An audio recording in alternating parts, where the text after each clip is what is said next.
मुफ्त की रेवड़ी से कंगाली के कगार पर पंजाब। मोदी के सामने हाथ फैलाने को मजबूर आप सरकार। पंजाब की मान सरकार ने मोदी से मांगे 10,000 करोड़ रुपए। अपनी नाकामी का ठिकरा पिछली सरकारों पर आखिर क्यों? दरअसल आपको बता दें कि इस वक्त लगातार पंजाब को लेकर के खबर ये सामने आ रही है कि पंजाब भी हिमाचल प्रदेश की तरह आर्थिक स्थिति खराब होती हुई नजर आ रही है और पूरी तरीके से अब इस चीज को लेकर के कहा यह जा रहा है कि पंजाब में भी जो मुफ्त की रेवड़ी मॉडल चलाई जा रही थी, इसकी वजह से पंजाब कंगाली की ओर बढ़ रहा है। दरअसल अब इस पूरे मामले को लेकर के पंजाब की आप सरकार ने मोदी सरकार से 10,000 करोड़ रुपए की मांग रखी है। दरअसल पिछले दिनों देखने को मिला था कि कैसे पंजाब की सरकार ने पहले तो बस का किराया बढ़ा दिया, उससे पहले की अगर बात करें तो पेट्रोल डीजल के भी दाम बढ़ाए गए थे। लेकिन अब खबर ये सामने आ रही है कि बकायदा पंजाब सरकार ने केंद्र की मोदी सरकार से यह अपील की है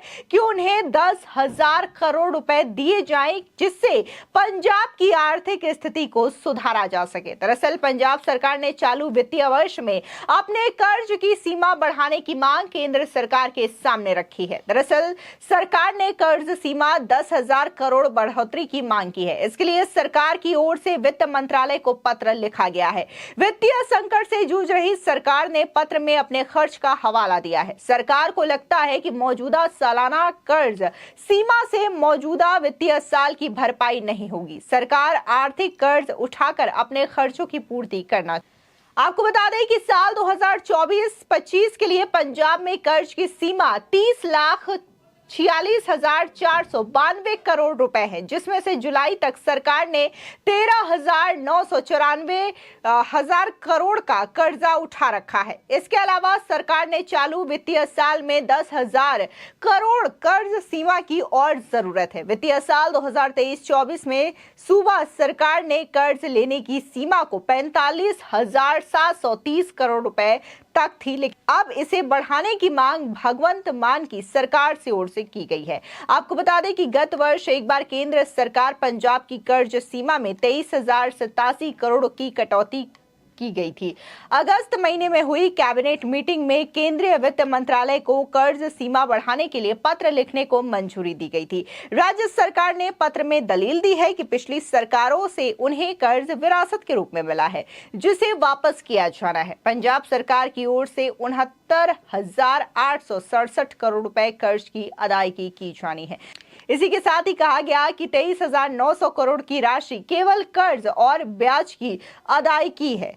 गत दिनों से वित्तीय संकट के मद्देनजर पंजाब सरकार ने कई फैसले लिए हैं। इसमें 7 किलोवाट पर 3 रुपए बिजली सब्सिडी खत्म करने, तेल कीमतों में बढ़ोतरी, ग्रीन टैक्स लगाना भी शामिल है। इससे सरकार को आमदनी होगी और सरकार को समय से मुलाजिमों को उनका वेतन देना होगा। आपको बता दें, इसके अलावा जो बसों का किराया है उसे भी बढ़ा दिया गया है। इसके पीछे ये तर्क दिया गया है कि इससे हर महीने सरकार को 150 करोड़ रुपए एक्स्ट्रा जो है आर्थिक मदद मिलेगी, आर्थिक कमाई होगी। अगर आपको बता दें कि वित्त मंत्रालय कर्ज की सीमा को बढ़ाने के लिए कोई दिलचस्पी नहीं दिखाता, तो ऐसे में सीएम भगवंत मान इस फैसले को प्रधानमंत्री जो है वो उनके सामने उठाया जाएगा, क्योंकि केंद्र सरकार ने नेशनल सेहत मिशन व ग्रामीण विकास फंड की बकाया राशि जारी नहीं की है और इसी तरीके से वित्त कमीशन द्वारा दी गई राजस्व घाटा ग्रांट चालू वित्तीय साल के लिए कम होकर 1995 करोड़ रुपए रह जाएगी।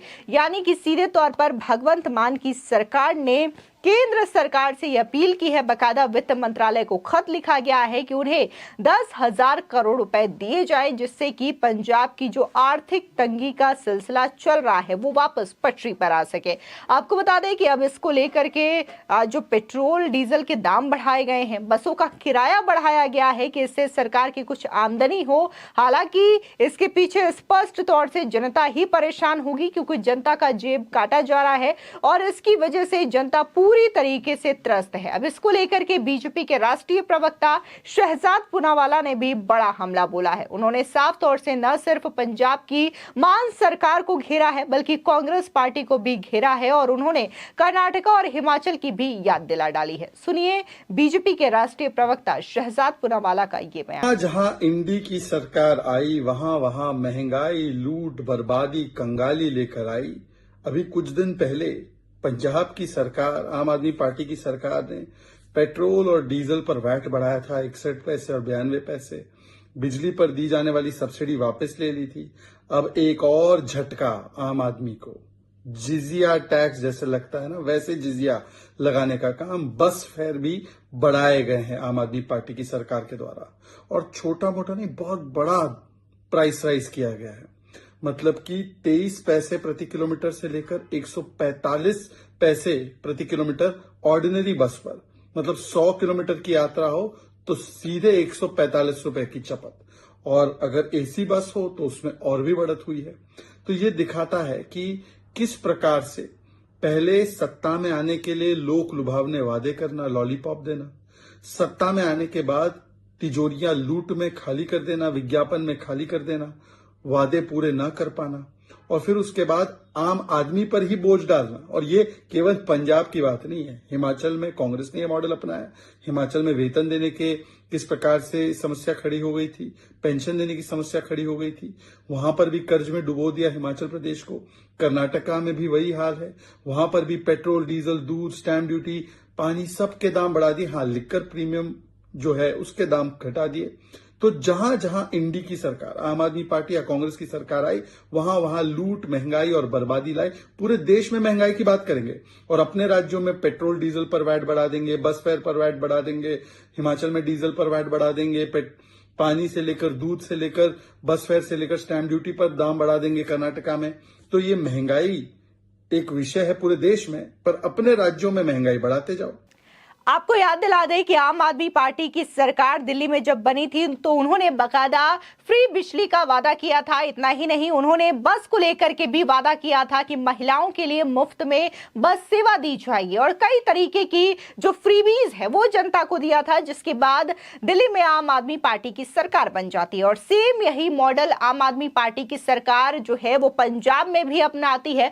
पंजाब में भी फ्री की रेवड़ियां बांटी जाती है और जनता इसको सच मानती है, जिसके बाद वहां पर भी आम आदमी पार्टी की सरकार बन जाती है, मुख्यमंत्री भगवंत मान बनते हैं। लेकिन अब जैसे सरकार बन चुकी है, पूरी तरीके से उनका तंत्र काम कर रहा है, तो महंगाई की मार जनता को झेलना पड़ रहा है। बता दें कि अब जनता का जेब सीधे तौर पर काटा जा रहा है। कभी पेट्रोल के दाम बढ़ाए जाते हैं तो कभी बस के किराए जो है वो महंगे कर दिए जाते हैं, जिससे आम जनता काफी ज्यादा परेशान हो रही है। ये सिर्फ आम आदमी पार्टी की ही बात नहीं है, बल्कि सेम इसी मॉडल को कांग्रेस ने भी अपनाया अपने विधानसभा चुनावों के दिनों में।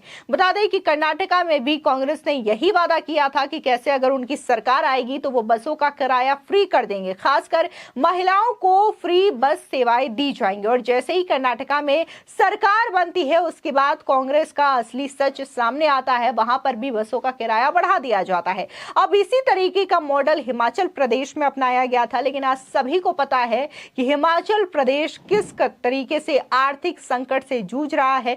वहां पर मुख्यमंत्री सुक्खू और कैबिनेट के कई सारे मिनिस्टर्स हैं जिन्होंने अपने वेतन को एक्सटेंड कर लिया है, यानी कि वो 2 महीने तक वेतन नहीं लेंगे। इतना ही नहीं, कई सारे ऐसे रिटायर्ड सरकारी ऑफिसर्स हैं जिन्हें पेंशन नहीं मिल पा रही है। इसी तरीके की बहुत सारी समस्याएं हैं जिसको लेकर के हिमाचल प्रदेश पूरी तरीके से परेशान है। फिलहाल इस पूरे मामले को लेकर के आपकी क्या राय है, हमारे कमेंट सेक्शन में जरूर बताएं। धन्यवाद।